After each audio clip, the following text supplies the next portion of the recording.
A paz do Senhor a todos, estamos aqui novamente na EBD Setor Mapim, aqui juntamente com o nosso amigo, o cooperador Paulo, um dos coordenadores desse grupo aqui, desse canal do YouTube, E estamos mais uma vez aqui juntos para fazer a exposição da lição da revista da Escola Dominical, Desde já queremos agradecer a Deus pela vida do nosso pastor Ismael Nazário, que é o pastor desse setor, nossos amigos superintendentes da Escola Dominical, nossos professores, antecederam aqui da Escola dos Juvenis, o presbítero Claudines, E temos uma vasta professores aqui neste local, Graças a Deus por tudo isso, E cada professor ele tem se dedicado, empenhado para nos ensinar,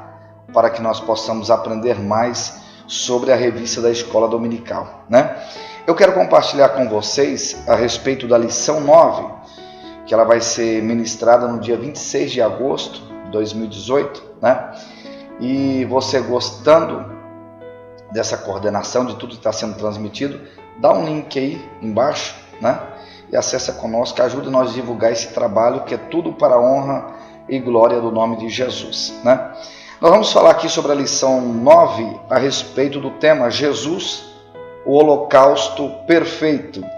O textual está lá em Hebreus, capítulo de número 10, versículo de número 10, diz assim: na qual vontade temos sido santificados pela oblação do corpo de Jesus Cristo, feita uma vez.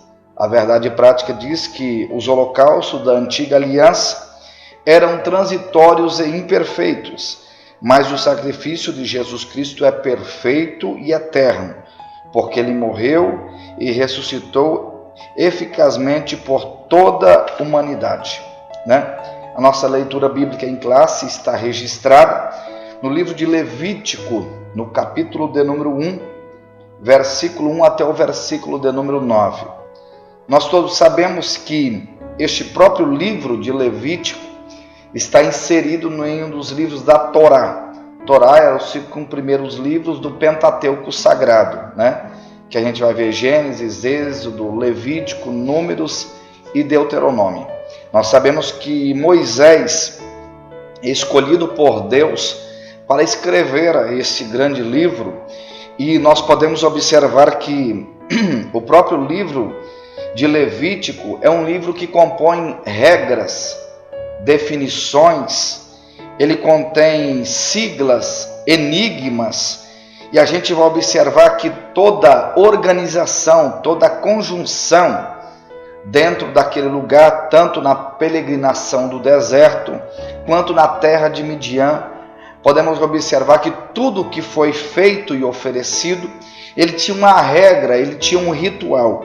E o próprio livro de Levítico, ele consegue identificar cada peça que foi organizada, cada monumento que foi construído pelo próprio Moisés. Se a gente observar toda a história de Moisés, que houve 3 divisões na vida de Moisés. A história diz que ele passou 40 anos em pleno Egito, depois ele passou 40 anos na terra de Midian, e depois ele passou 40 anos no deserto.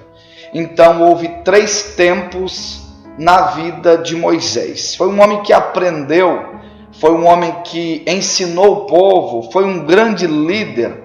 Às vezes comentários não conseguem chegar à tua pessoa devido ao tanto trabalho que Moisés exerceu sobre esta terra. Mas foi um homem íntegro e fiel a Deus, e Deus amava Moisés. Se a gente observar que quando o sogro de Moisés disse para ele, você precisa de ajuda. Por quê? Porque os homens que introduziram no deserto 600.000 homens preparados para a guerra. Agora, se nós fazemos uma contagem, uma pequena contagem, imagina crianças, adolescentes, velhos, tantas pessoas que entravam em pleno deserto. Então o trabalho era árduo, o trabalho era dinâmico e o trabalho era muito exaustivo. Mas quando Moisés ele recebeu essa instrução, Porque um grande líder, ele também sabe ouvir aquelas pessoas que dão palavras e sugestões de opiniões. Ele ouviu o seu sogro e levantou os 12 filhos de Jacó. E a história diz que cada filho de Jacó que ele levantou, ele colocou para liderar uma tribo. Levantou Simeão, Levi, Issacar, Zebulon, Aser e assim sucessivamente. E nós sabemos da história que cada líder, ele representava uma tribo, ele era o cabeça da tribo. Isto estava indicando o trabalho de Moisés, todo o seu serviço, a sua qualificação, a sua instrução, a sua organização, todo o seu repertório para quê? Para que dentro do deserto houvesse o quê? Normas, preceitos, decálogos, mandamentos. E é isso que Moisés queria, porque nós sabemos, se o ser humano não tiver limites na sua vida, vai ser uma pessoa que todos os problemas ele vai tentar solucionar da sua forma possível, e a sua vida não será de uma vida íntegra, limitada e organizacional. Mas quando você implica limites à pessoa, você coordena regras, coordena atitudes. E o que Moisés queria mostrar para esse povo aqui é que Deus queria oferecer para esse povo coisas maiores, coisas melhores. Nós podemos observar que todo o teor sobre o tabernáculo, sobre as leis que foram inseridas, porque aqui no próprio livro de Levítico, a gente vai observar que houve a lei do nazireado, houve leis para reger as cidades de refúgio, sobre leis organizacional, tanto em cada lugar que eles estavam. Por quê? Porque isso trazia instrução para o povo. Isso o povo aprendia de Moisés. E o povo sabia que as instruções de Moisés, ela vinha através de Deus. E Deus, como tem os seus 3 atributos sobre onisciência, onipotência e onipresença, o povo sabia que todas as instruções que Deus dava para Moisés eram instruções legais. É por isso que o povo acatava. Às vezes ocorria o problema de alguém não obedecer, mas quem não obedecesse também, ele cometia-lhes infrações. E através dessas infrações, o povo seria penalizado pelo próprio Deus, né?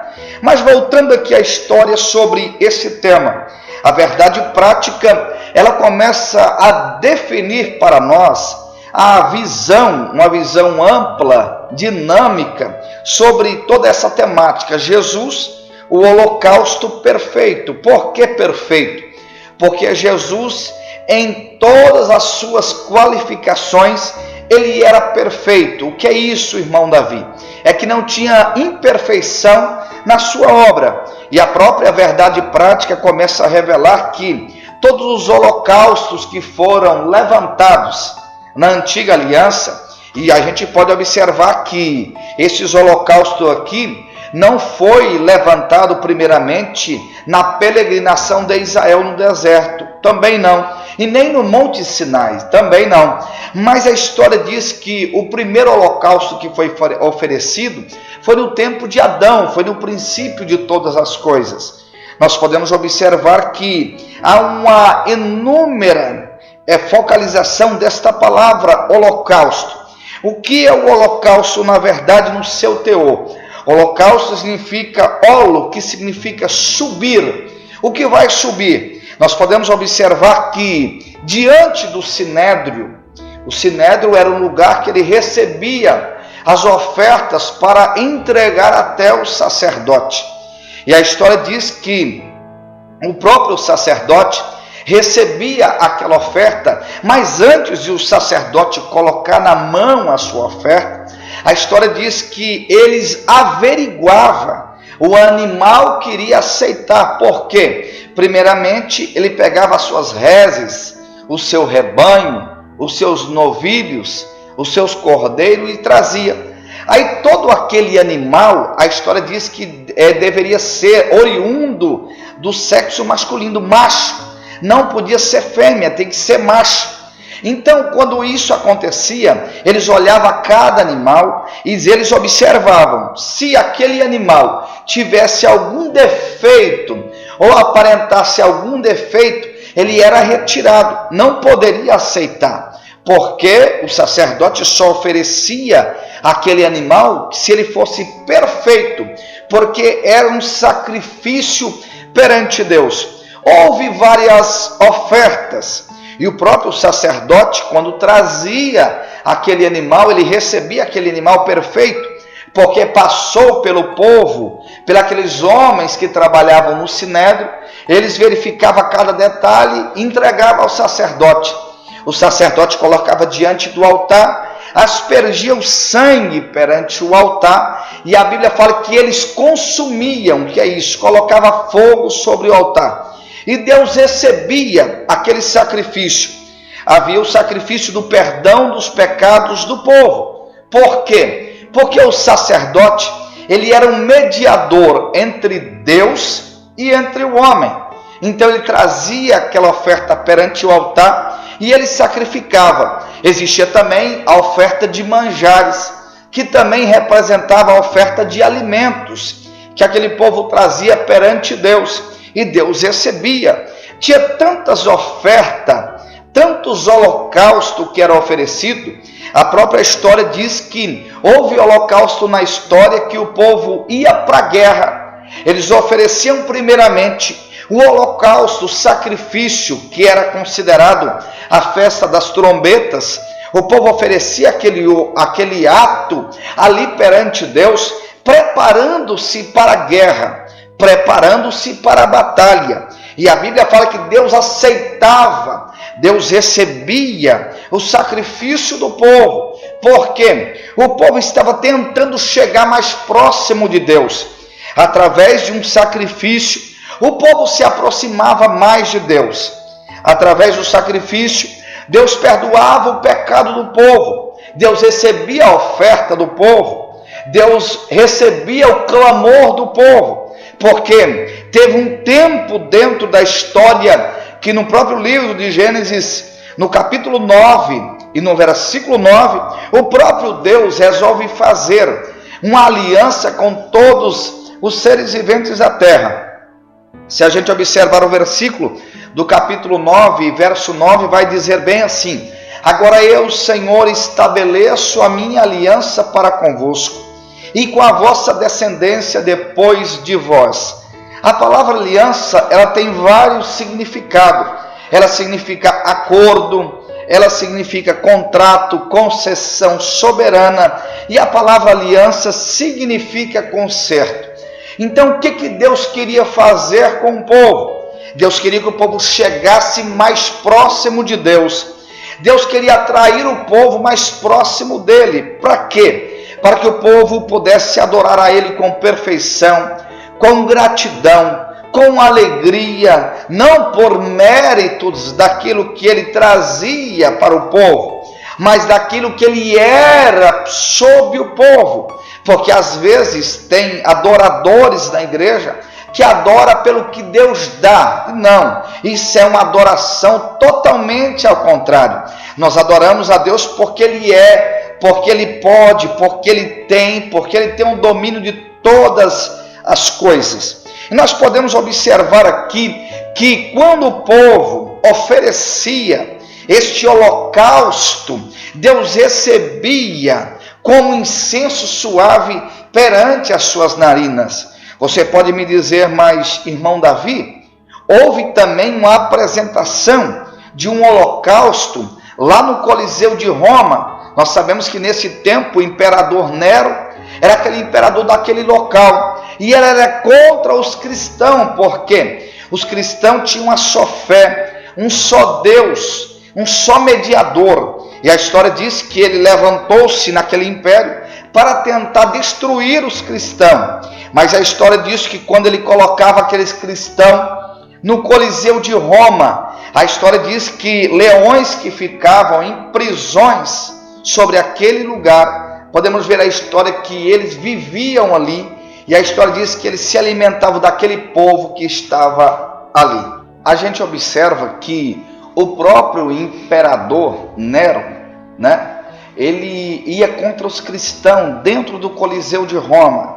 Eles queriam mostrar para o povo que o Deus que os cristãos serviam não era suficiente para intentar contra eles e livrar aqueles cristãos daquele local. E a história diz, e todos dizem, os heróis da fé conclamam, que soltava leões que há dias ficavam aprisionados em jaulas, famintos, e quando colocava os cristãos ali, a ponto de levar os cristãos a uma situação de eles poderem negar a fé. Mas quando colocava os cristãos dentro do Coliseu de Roma, os cristãos continuavam adorando a Deus e não negaram a sua fé. Soltava leões ferozes, leões vinham, alimentavam-se daqueles cristãos, mas a Bíblia fala que Deus era com aquele povo, né? Deus estava com aquele povo. Hoje a nossa identificação é uma identificação cristã. Isso aí para a sociedade se tornou um hobby, porque existe cristão na economia, existe cristão na política, existe cristão em qualquer área determinada dentro da sociedade, existe cristão. E hoje nós não temos dificuldades alguma, a não ser alguns países que ainda não aceitam sobre a liberação do Evangelho, o vínculo do Evangelho e a propagação do Evangelho.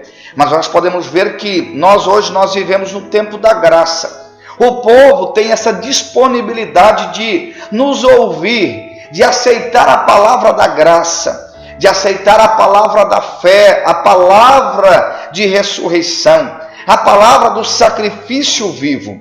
Se a gente observar nessa temática aqui da lição 9, nós vamos observar cada detalhe, que todas as ofertas, todos os sacrifícios que houve na história, todos os holocaustos que houve na história foram imperfeitos. E você diz, mas por que foram imperfeitos? É porque eles imolavam o animal, e o animal, eles queimavam o animal. E quando eles pudessem pegar a pele daquele animal, eles levavam até o sacerdote a pele do animal, e o próprio sacerdote utilizava aquela pele. Então era um cordeiro, um novilho, um arrezes, um rebanho, ou um pombo que levava, uma rolinha que levava até o altar, e ela morria ali. Agora, se tratando-se sobre algumas definições que houve no holocausto. Se a gente observar o primeiro tópico, vai falar aqui sobre o sacrifício mais antigo que houve, que eu disse para vocês que foi o sacrifício de Adão. Agora, existem definições do holocausto. Isso estava implicando sobre a lei sabática, sobre os valores cerimoniais para o próprio povo de Israel. Ali estava trazendo a distinção para que o povo reconhecesse que a lei era viva, a lei poderia ser firmada. E o próprio apóstolo Paulo, ele considerou esta palavra aos irmãos de Filipenses, aonde que ele diz que a obra missionária foi oferecida em Filipos como obra de holocausto, porque houve muito lecatômio, houve muitas mortes, houve muitas pessoas que se doaram a sua vida à própria palavra de Deus, ao evangelismo, ao ato da cruz, sabendo-se que naquele tempo existiam homens, territórios, nações, povos que não aceitavam o evangelho. E a história diz que um dos maiores missionários dirigidos sobre essa terra foi o apóstolo Paulo. O apóstolo Paulo foi um homem dinâmico, foi um homem proativo, e ele pregou sobre muitas cidades. Se a gente observar a cidade de Filipos, a cidade de Éfeso, a cidade de Filístia, a cidade de Decápolis, se a gente observar a cidade de Mileto, a cidade de Troade, o apóstolo Paulo, ele foi um homem que era incisivo naquilo que falava. Era um homem que trazia sua referência, porque primeiramente Deus mudou a sua atitude. Deus transformou a sua atitude, a ponto de um homem que ir contra os cristãos, contra a lei, contra a norma dos cristãos, a ponto de Deus encontrar ele no caminho de Damasco, transformar a vida dele, agora ser um homem que ensinava, pregava uma palavra, e ele dizia: eu prego em tempo e fora de tempo. Por quê? Porque o apóstolo Paulo era um homem dinâmico. E qual era a sua profissão, irmão Davi? A profissão do apóstolo Paulo era armador de tendas. Era um homem que armava tendas, mas ele tinha o seu trabalho secular, mas ele também pregava o evangelho de Cristo. Por quê? Porque ele tinha uma necessidade em seu coração em pregar este evangelho, em mostrar para o povo que o grande sacrifício, que o grande holocausto em toda a Bíblia Sagrada foi oferecido, mas o maior foi a representação de Cristo, o Filho de Deus, lá na cruz do Calvário. A própria Bíblia revela que, sendo em forma de Deus, não teve por usurpação ser igual a Deus, antes aniquilou-se a si mesmo, e tomando a forma de servo, e sendo obediente até a morte, morte de cruz. Isto é o nosso Senhor, que o seu ministério do primeiro ano até 30 anos de idade foi um ministério obscuro, não houve registro dele, a não ser que quando tinha com 12 anos de idade se apresentar para os doutores. Isto há algumas palavras que falaram a respeito dele, mas quando ele apareceu no cenário, foi quando ele apareceu por João Batista, sendo batizado por ele, que quando João Batista pregava no deserto da Judéia, quando aproximou-se de Jesus, ele deu um brado dizendo: eis aí o Cordeiro de Deus que tira o pecado do mundo. Primeiramente, o profeta João Batista revela a identidade do Cordeiro, sabendo que aquele Cordeiro iria ser futuramente imolado, como holocausto iria ser servido. Aí você diz: mas ele foi tudo isso? Claro que foi. O próprio profeta Isaías, ele começa a definir a história de Jesus, o seu nascimento, a sua história, o seu ministério, a sua crucificação. E ele mesmo diz que ele foi levado como ovelha muda ao matadouro, mas ele não abriu a sua boca, né? Isso é o nosso Jesus. Imagina nenhum show artístico hoje, nenhum show gospel hoje, nenhum show que evidencia planeta, evidencia nações, países, é capaz de trazer tanta repercussão quanto a morte de Jesus no Calvário, sabendo e lembrando-se que tinha dois homens para escolher, entre Barrabás e entre Jesus, e a própria multidão escolheu-se Jesus. Aí você diz: a multidão estava errada. Por que escolheu Jesus? Nós sabemos pela história que o próprio Deus estava encaminhando. Por quê? Nós sabemos que através daquilo, Deus estava dirigindo a vida do seu filho. Porque o seu filho veio, nasceu, viveu, morreu para salvar toda a humanidade. E qual era o propósito do seu ministério? Era trazer as evidências das marcas. E a Bíblia fala que ele levou sobre si, a ponto de ser escarnecido, a ponto dessa própria antiga aliança ser evidenciada pelo profeta Jeremias, dizendo: olha, e chegarei em um tempo em que farei uma nova aliança com a nação de Israel. E o próprio livro de Coríntios começa o apóstolo Paulo a dizer sobre a Santa Ceia do Senhor, no capítulo 11, 1 Coríntios capítulo 11, ele começa a revelar que esta aliança, ela foi renovada com um pacto de sangue, porque ele derramou seu sangue na cruz do Calvário para salvar a minha e a sua vida. Este é o sacrifício perfeito. Ele esperando, porque naquele tempo eles pegavam um animal, levavam até o altar, e a história diz, você vai observar na leitura bíblica em classe, que eles esfolavam o animal perante aquele altar. E a Bíblia fala que o nosso Jesus, ele teve a mesma aparência, porque uma lança traspassou a sua carne, a ponto de sair sangue e a ponto de sair água do seu corpo. E a história diz que ele pediu-lhe água. Quando ele pediu-lhe água, deram vinagre para o nosso Cristo. Mas a história diz que em nenhum momento ele reclamou. A história diz que em nenhum momento ele questionou. A história diz que em nenhum momento ele queria descer de lá, né? Mas ao contrário, ele levou sobre si as nossas dores. Ele tomou sobre si os nossos pecados e cravou na cruz do Calvário.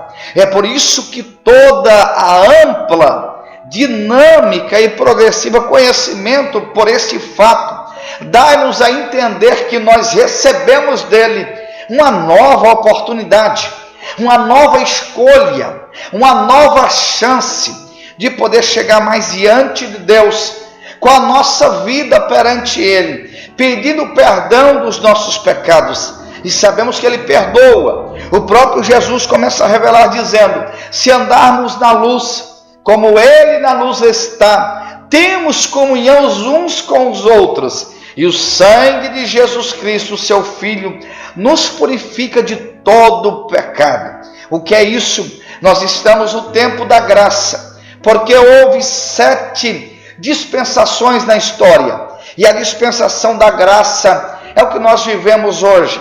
E nós entendemos que ele, o sacrifício dele, foi perfeito e não existe imperfeição. Por quê?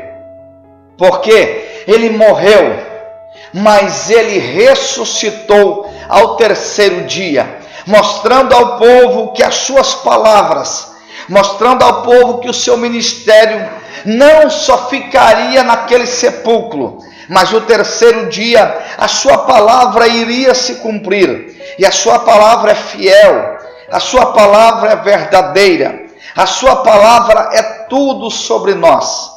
E eu quero dizer algo para você: participe da escola dominical, seja um aluno, seja uma pessoa que tenha o conhecimento sobre o domínio de Cristo, sobre o ministério de Cristo, as evidências legais que ele deixou. Por quê? Porque aqui para nós é um parâmetro daquilo que nós vamos aprender. Você observa que toda esta lição aqui, ela nos traz coordenação. Primeiramente, adoração. Segundo, santidade. E depois, trabalhar. O próprio Salomão disse: tudo que vier à mão para fazer, faça conforme as tuas forças. Então trabalhe, seja dinâmico, seja proativo, aprenda mais de Deus, lembrando-se que pessoas que escreveram esta lição tiveram seus esforços, seu trabalho, a sua dinâmica, mas deixaram para nós escritas que a cada momento nós aprendemos mais. Eu costumo dizer que a palavra de Deus é como um rio, que quanto mais você aprofunda, mais você tem conhecimento sobre ele. E a palavra de Deus, ela é lâmpada para os nossos pés e luz para os nossos caminhos. Eu quero deixar algo para você sobre a grande definição e a conclusão deste tema: Jesus, o holocausto perfeito. Não há ninguém mais perfeito do que ele, porque ele é tudo. Ele tomou sobre si as nossas dores, levou sobre si. Como a ovelha muda, foi levado a matadouro, mas ele não abriu a sua boca, né? Ele foi moído, né? Ele foi traspassado. Pelas suas pisaduras nós fomos sarados, porque a palavra de ressurreição cumpriu-se, a ponto de ele aparecer para os discípulos e o próprio Tomé olhar para ele e dizer assim: se é tu, mostra-me tua mão. Ele mostrou a mão como um símbolo: eu estive lá, Tomé, é eu que morri, mas eu ressuscitei. Jesus é a melhor coisa na vida do ser humano. Jesus é a melhor coisa na sua vida, tá? Aprenda mais de Deus, viva o melhor de Deus na sua vida. E lembre-se que todo sacrifício que foi feito, todo o holocausto que foi feito, tinha as suas imperfeições, mas o holocausto dele foi perfeito. Que Deus abençoe a sua vida, que Deus abra o seu entendimento e que você possa entender que Jesus é a melhor coisa dentro de você. Muito obrigado.